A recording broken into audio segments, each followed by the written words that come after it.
vão pesquisar nas redes sociais, a resposta sai errada.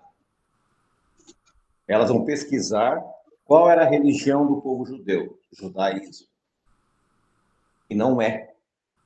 O judaísmo foi a união das seitas que haviam na época, que acabaram se unificando num grupo. E foi através da força da imposição do Império Romano que o judaísmo subsistiu e existiu. Os judeus não foram perseguidos pelo Império Romano. Eles foram perseguidos pelo Império Sacro Romano, pela Igreja. Mas pelos romanos, não. Eles nunca foram perseguidos.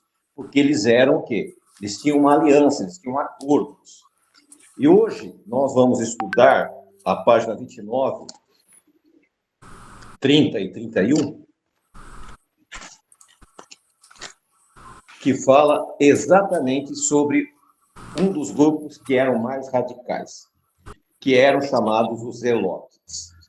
E entre esse grupo chamado zelotes, a palavra zelote vem da palavra zelo. Eles eram extremamente zelosos com as coisas de Deus. Porém, eram extremistas. O terrorismo que hoje nós ouvimos falar já nasceu na época com eles. Como é que funcionava? Entre eles, entre os zelotes, existia um grupo chamado sicários. O sicário, eles tinham uma pequena faca, desse tamanho mais ou menos, assim, um pouco mais que um palmo, e eles andavam com essa faca escondida. E eles ficavam em lugares estratégicos, e quando vinha os soldados romanos, normalmente na frente, no primeiro da fila, eles andavam ali tipo fila indiana. O primeiro que vinha montado no cavalo na frente era o comandante. E logo na sequência vinha os outros demais soldados. E o que eles faziam, esses zelotes sicários?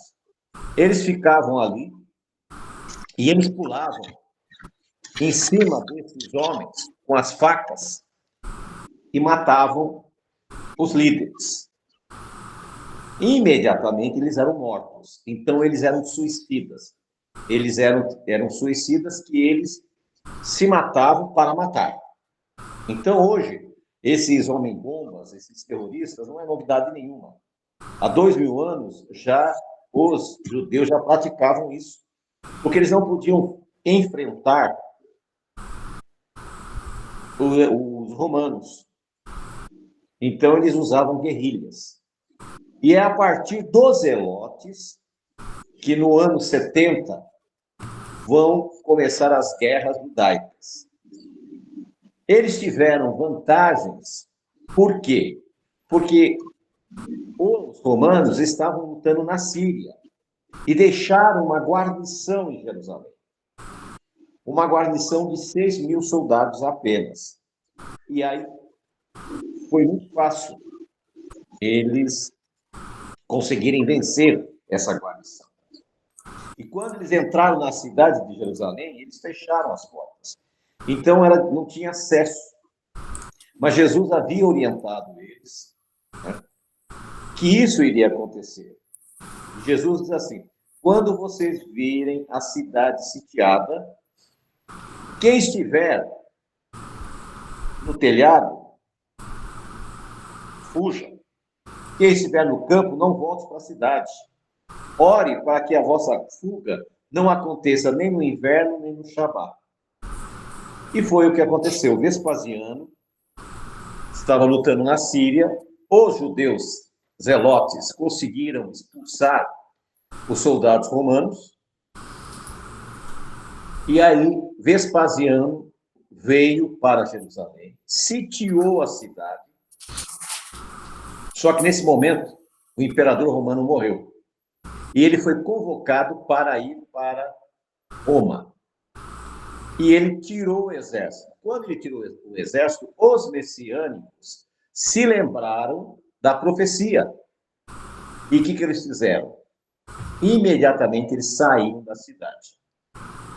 Tito, que era filho de Vespasiano, foi comissionado para voltar. Ele voltou e sitiou a cidade. Ele destruiu a cidade. Flávio Joséfo vai relatar que, em primeiro lugar, a cidade sitiada. E lá dentro, os grupos de judeus começaram a lutar entre si. Esses grupos, eles se rivalizaram e eles começaram a tomar os alimentos. Da mesma forma que o Hamas agora faz, quando chegam os alimentos para alimentar o povo, eles roubam. Esses grupos de zelotes faziam isso. E o povo começou a passar fome. Flávio Joséfo cita uma situação terrível, que o alimento acabou, não tinha mais alimento. E eles perceberam que de uma casa estava saindo fumaça. E o que eles fizeram? Correram para ver o que estava sendo assado. Quando eles chegaram, se depararam com uma cena terrível. Uma mãe pegara o seu bebê, que ela acabara de dar à luz, estava assando o seu bebê. A situação ficou tão terrível na cidade que até os romanos ficaram horrorizados com aquilo quando invadiram. Então, o sofrimento maior do povo judeu não foi com os romanos, foi entre si, porque eles se matavam entre si. E os romanos só queriam uma coisa, que eles abrissem os portões. E eles tomariam o poder de novo, encerrariam o assunto. Porém, isso não aconteceu. E foi passando o tempo, e os romanos foram ficando com ódio. As pessoas que saíam da cidade à noite para tentar pegar alguma coisa para comer eram crucificadas. Segundo Flávio Joséfo, eles rodearam toda a cidade com cruzes. E as pessoas eram mortas ali, né? Numa situação terrível, tremenda. Quando eles invadiram Jerusalém, Tito deu uma ordem: não destruam o templo. Mas o Deus bendito já tinha dado a ordem para destruir. E é isso que as pessoas não entendem. A ordem de Deus prevalece. E diz o relato de Flávio Joséfo que quando eles se aproximaram do templo, o templo era revestido do cedro do Líbano. E ali, um soldado soltou uma flecha com fogo e imediatamente pegou fogo no templo. O fogo tomou conta e destruiu. A mortandade foi tão grande, mas tão grande, tão grande, tão grande, que, segundo Flávio Joséfo, o sangue corria nas canelas dos soldados. Foi a coisa mais terrível que naquela época a humanidade percebeu. Então, isso foi causado por quê? Por esse grupo de zelotes, que era a última seita que nós iríamos falar com vocês. Muito bem. Na página 30, nós vemos assim: o Israel do primeiro século possuía uma gama de facções e grupos étnico-filosóficos, político-religiosos, que promoviam uma nação fragmentada. Então, na época, eles eram fragmentados, não havia uma coesão. Muito, embora alguns desses grupos visassem a libertação do domínio de Roma, outros estavam imbuídos do desejo de reconhecer o governo de Roma e a Herodes como o Messias. Então, os herodianos acreditavam que Herodes era o Messias. Da mesma forma que, eu já falei isso para os irmãos algumas vezes, pode ser que os irmãos não perceberam, na internet aparece lá: o Messias está voltando, o Messias está chegando. Esse Messias que eles estão falando não é Yeshua. Esse Messias é o falso Messias, o falso Cristo. Uns anos atrás, existia um líder do Rabat, o Rebbe Lubavitch, Mendelssohn Lubavitch.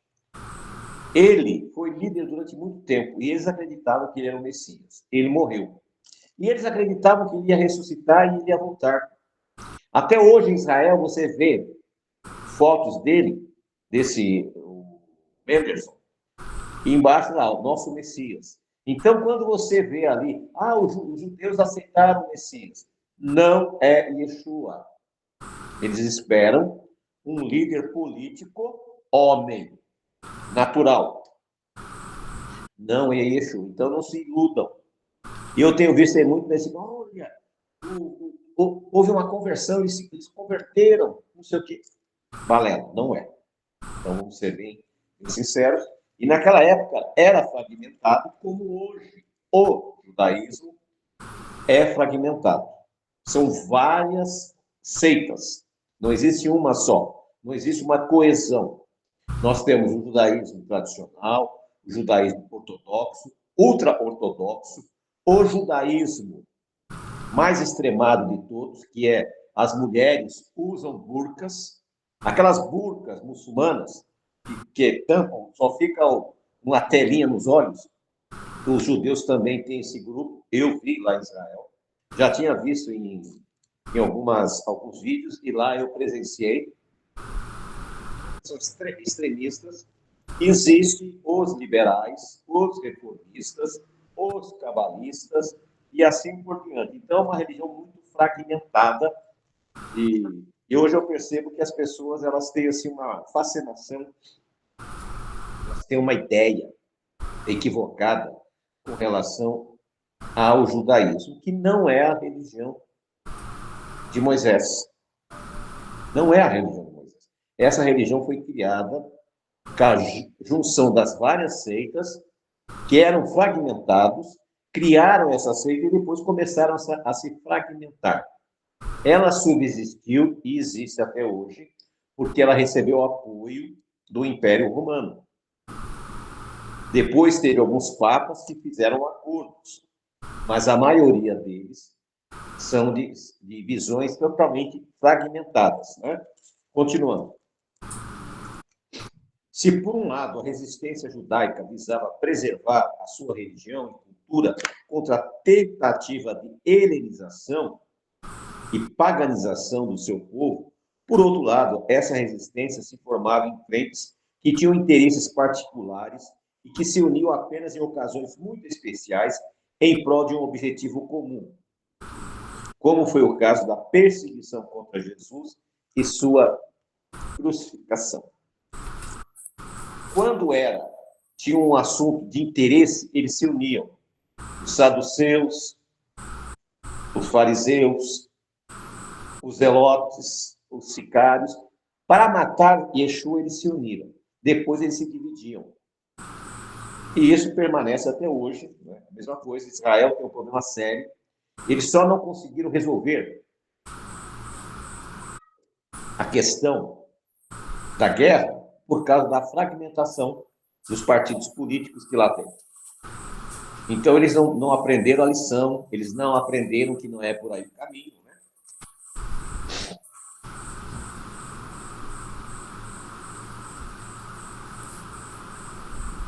Outro elemento fundamental foi o surgimento lá na Babilônia do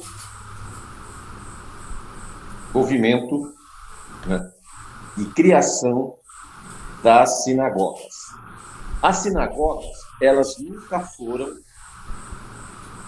igrejas, templos. A sinagoga era um local de encontro onde se discutia assuntos variados, e entre esses assuntos variados se discutia também a Torá. Ali que eles começaram a discutir, por quê? Eles, a maioria dos que frequentavam a sinagoga na Babilônia e depois em Israel, a maioria deles nasceram na Babilônia. Eles não conheceram o templo, eles não conheciam a religião, eles não sabiam como funcionava a religião. Por isso que ali na sinagoga, eles aprenderam. Da mesma forma que as pessoas vêm aqui, vêm das igrejas. Elas não conhecem como é que funciona, elas não entendem conforme as festas, e aqui elas vão aprender. Então, a sinagoga tinha esse projeto, esse propósito. Quando voltaram para Jerusalém, aí o templo depois reconstruído, então a questão religiosa, espiritual, era feita no templo. A sinagoga era apenas para encontros de estudos, eram casas de estudo. Depois da destruição do templo, que as sinagogas então viraram casa de culto, casa de oração, mas elas não tinham esse princípio. E foi justamente as sinagogas que mantiveram a unidade do povo judeu numa ideia religiosa. Mas como se discutia muito a religião, e eles tinham também uma influência muito forte do helenismo, dos gregos, e os gregos, eles paravam muito para discutir filosofia, ideias, pensamentos. Então, eles faziam aquela situação, aquela relação com tudo aquilo. E esses gregos influenciaram o povo judeu. Então, aí nós vemos a base do nascimento das sinagogas, das casas de reunião. Quando surgiu, no século IV, o movimento cristão, eles copiaram os templos pagãos gregos e a visão das sinagogas. E aí, a partir daí, começou a surgir os grandes edifícios para a igreja e os grandes edifícios para as sinagogas. Aí a sinagoga passa de ser um local de reunião para estudos e passa a ser um lugar de adoração. Então, assim que surgiu a questão das sinagogas. E é elas que vão dar a visão de povo. Então, o povo começou a ver na sinagoga a unidade de um povo. Eles não perderam essa característica por causa da sinagoga. Já as 10 tribos do norte não tiveram essa situação da sinagoga e ali eles se perderam como nação, como povo. A importância de nós nos reunirmos, ela é fundamental. Por quê? Porque nós temos ligações espirituais. Nós se comunicamos, nós louvamos a Deus juntos, nós estudamos a Torá juntos. E isso mantém o povo. Agora, se nós não tivéssemos, já tinha acabado, tinha desaparecido. Cada um vai para um canto. A importância que eu dou, quando eu falo para os irmãos participarem dos estudos, para que os irmãos venham à sinagoga, é essa unidade familiar, espiritual, de unidade de um corpo. E Yeshua nos alertou. Ele disse, aonde tiver 2 ou 3 em meu nome, ali eu estarei.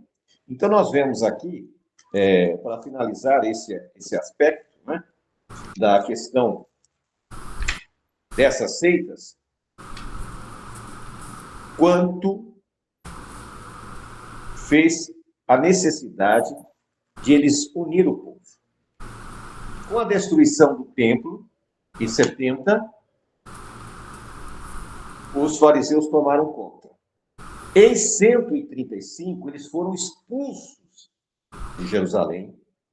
Jerusalém, diz os historiadores, que passaram o rastelo, construíram no local onde havia os restos do templo, construíram um templo para Zeus. Adriano mudou o nome da cidade para Aélia Capitólea e eles proibiram os judeus de ficarem em Jerusalém. Muitos dos judeus foram levados cativos, foram levados para Roma.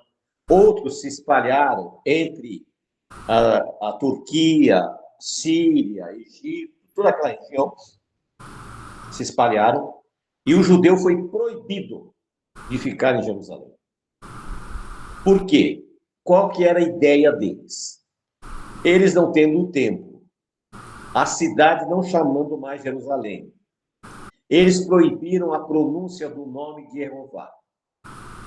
Na ideia deles era o seguinte, sem templo, sem a cidade santa, sem o nome do Deus que eles servem, porque eles não têm uma imagem desse Deus, em pouco tempo eles vão esquecer a existência desse Deus. Era essa a ideia maligna que eles tiveram. Não chama mais Jerusalém, agora a Aélia Capitólea. Não tem mais o templo. Eles não podem pronunciar o nome. Por isso que nós damos ênfase ao nome de Jeová. Por quê? Para trazer de volta, praticamente 1.900 anos, 1.800 anos, que o nome sagrado foi proibido. E por que Satanás fez essa proibição? Colocou isso na mente das pessoas. Porque a Bíblia diz: todos que invocarem o nome de Jeová serão salvos. Se você não invoca o nome, e aí, como é que faz? Como é que você identifica qual é o seu Deus? Porque é fácil, todo mundo, não, eu acredito em Deus. Mas que Deus você acredita? A igreja cristã, ela tem muitos deuses. Por exemplo, uma das crenças básicas da igreja cristã é que eles vão morar no céu. E você vê grandes pregadores, grandes teólogos. Eu estava vendo até um que foi um grande teólogo, aí, tradutor de Bíblias, o Shedd. Tem até a Bíblia Shedd, muito famosa. E ele falando que nós vamos morar no céu, e que lá no céu vai ser assim. Tem aquele outro pregador que eu até gosto dele, o Hernandes Dias Lopes, da Presbiteriana, e ele fala, não, porque lá no céu nós vamos não sei o quê. Só que não existe esse versículo. Então, a ideia foi justamente destruir a imagem do Deus vivo, o nome do Deus vivo, a ligação com Jerusalém do Deus vivo. Só que nós temos que resgatar. Então, essa é a missão a qual nós nos propusemos, estamos fazendo essa nossa parte. Cada um faça segundo o seu coração, segundo a sua vontade de servir ao Deus de Israel, porém, saibam que os sinais proféticos que nós estamos tendo estão evidentes, irmãos. Vocês viram nas postagens aí a situação. Essa onda de calor terrível, enchentes para tudo quanto é lado. Aqui em Guarulhos, invadiu lá um depósito lá de carros importados, destruiu tudo. Shopping lá da Zona Leste inundou. Então, nós estamos vendo o agir de Deus profeticamente. Então, nós precisamos agora tomar uma atitude, tomar uma posição. Né? E eu sempre uso essa frase e vou usá-la novamente. Josué chegou para o povo que tinha passado pela escravidão, tinha passado pelo livramento, tinha passado pelo Mar Vermelho, tinham passado pelo deserto, agora estavam entrando na Terra Prometida, só que continuavam na apostasia. E ele diz: eu e minha casa serviremos ao Senhor. Vocês façam o que vocês querem. E a mesma resposta que nós damos. Nós temos que nos preocupar conosco, com a nossa família. Infelizmente, muitas vezes, a própria família não está muito preocupada com isso. Mas não se esqueçam, a salvação é individual. Então, façam o possível para que vocês sejam salvos. Amém? Que Deus abençoe a todos. Muito obrigado pelo tempo que passamos juntos. Hoje faltava só o grupo só que nós temos hoje de Pelotas. Então, nós encerramos por aqui. Eu devolvo para o Danilo para fazer o encerramento. Rabino, só para entrar até um pouco mais na minha mente também.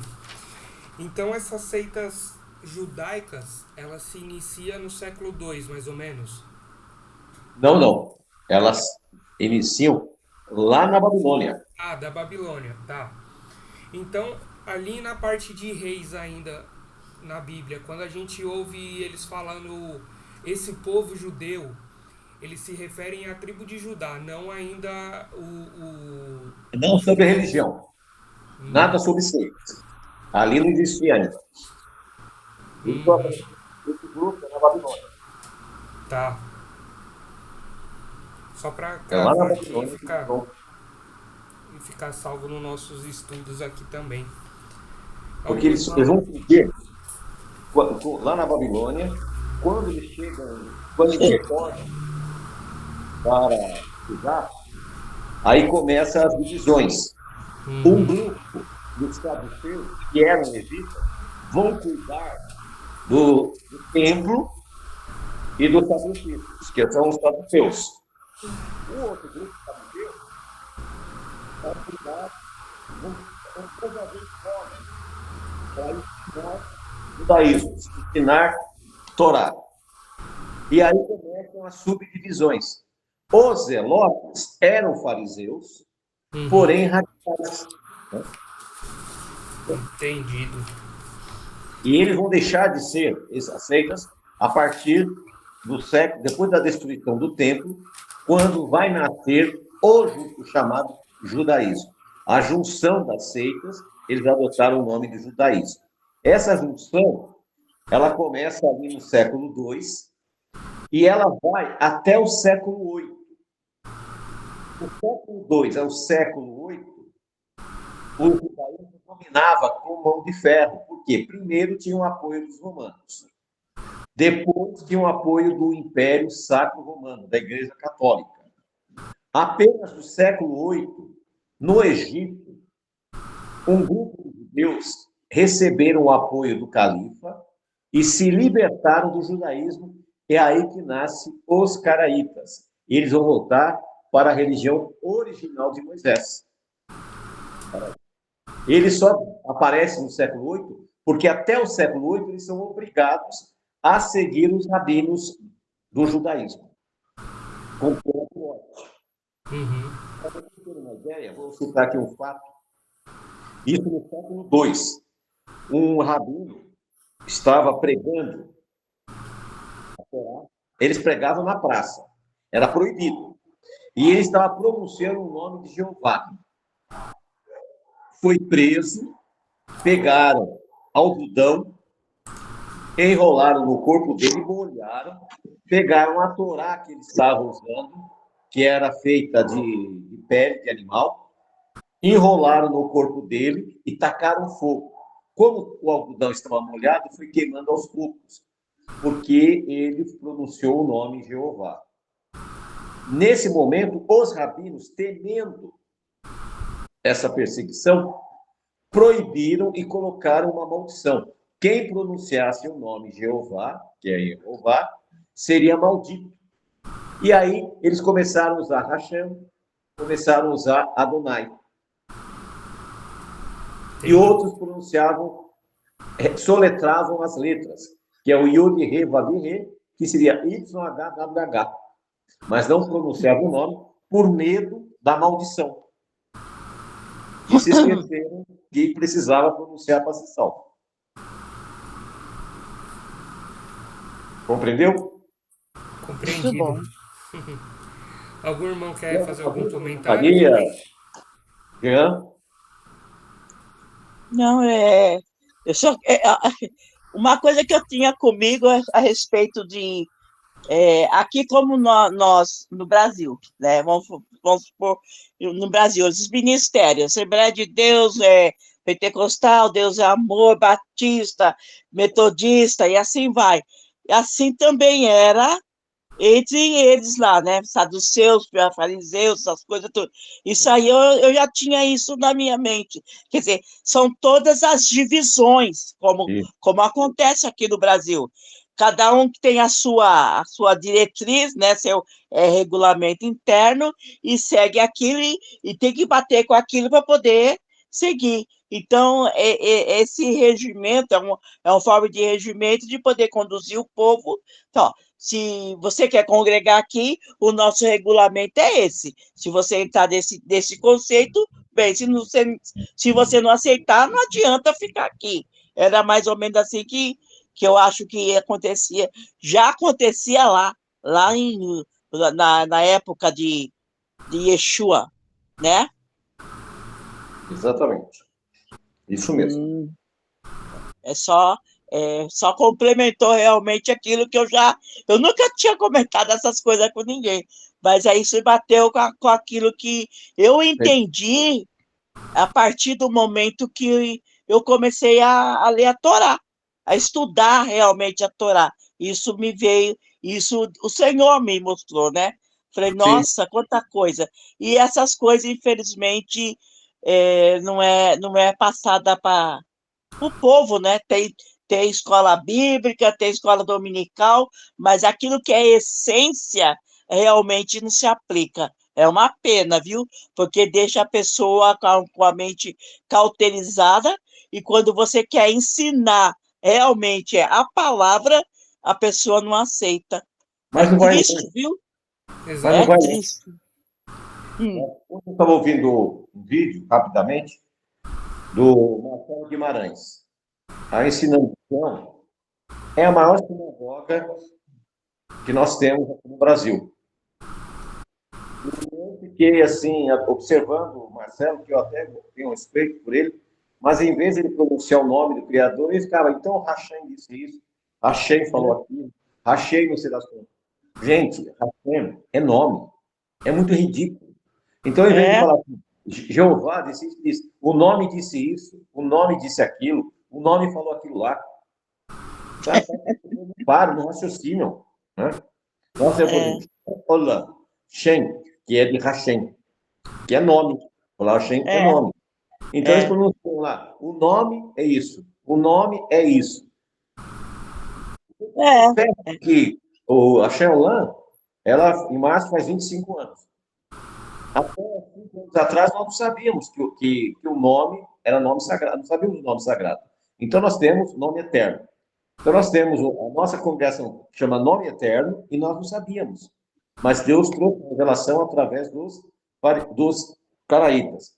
Os caraítas, por sua vez, são marginalizados, porque eles não seguem o judaísmo. Eles não acreditam no rabinismo. E o rabinismo, eles impõem regras, eles dominam politicamente, financeiramente, Israel. Então, essa luta do poder continua, infelizmente. realmente. É cruel, viu? E para poder você falar, ó, não é assim, e por mais a pessoa até fica com raiva de você, que você tá muito fanática, essas coisas, tudo. Ai, Senhor, não é fácil não, viu? É o que eu mais escuto, é isso. Mas como eu não tenho compromisso com as pessoas, eu tenho compromisso com o Criador. É verdade. Para mim, antes eu ficava até se ressentido. Hoje, Eu não ligo também, não. Você gosta de mim, amém. Não gostou também, amém. Eu eu tô não sou aqui. candidato, eu sou candidato a morar com Yeshua. Só isso. Amém, nós somos. Amém. Amém. É como eu falei, eu quero ir para a Terra Prometida. Pronto, acabou. Agora, quem quiser que obedeça, quem não quiser, não tem problema nenhum, não. Né? Né? Exatamente. Amém. É legal, foi legal, viu? É Que isso. bacana. Vamos fazer um encerramento, então, com 2 orações. Irmão Jean, Amém. você pode orar para a gente, por favor? Depois o Rabino faz a finalização. Posso sim, oremos. Senhor nosso Deus, agradecemos, Pai, por mais um dia de vida, mais um dia de trabalho, por esse estudo maravilhoso que o Rabino Laércio trouxe para a gente, pelas observações, pelos aprendizados do nosso dia a dia. Em nome de Yeshua HaMashiach lhe pedimos. Amém, Senhor. Senhor nosso Deus, em nome de Yeshua, Pai, nós agradecemos a presença dos teus filhos que se fizerem presentes. Rogamos, Pai, que essa mensagem que foi aqui hoje trazida, que ela possa alcançar outras vidas. Queremos te pedir também, nos dê sabedoria, Pai, para poder orientar os nossos irmãos, para que eles possam sair dessa multidão. O Senhor mesmo disse ao teu servo João, quando se referia à igreja de Laodiceia, ali o Senhor mesmo falou, melhor seria ser quente ou frio, mas sendo morno, eu vou vomitar você da minha boca. E hoje essa mornidão tem tomado conta, Senhor, do teu povo. Por isso, dê sabedoria a todos eles e a nós também, para aprendermos a lidar com essa situação. Pois é em nome de Yeshua que nós pedimos, e é em nome de Yeshua que nós agradecemos. Que o Senhor te abençoe e te guarde. Que o Senhor faça resplandecer o seu rosto sobre ti e tenha misericórdia de ti. Que o Senhor sobre ti levante o seu rosto e te deixe salvo. Que Deus os abençoe. Sexta-feira estaremos juntos novamente, em nome do Deus bendito, continuando com o estudo de Daniel. Shalom, shalom. Amém, amém. Shalom, shalom. Foi maravilhoso.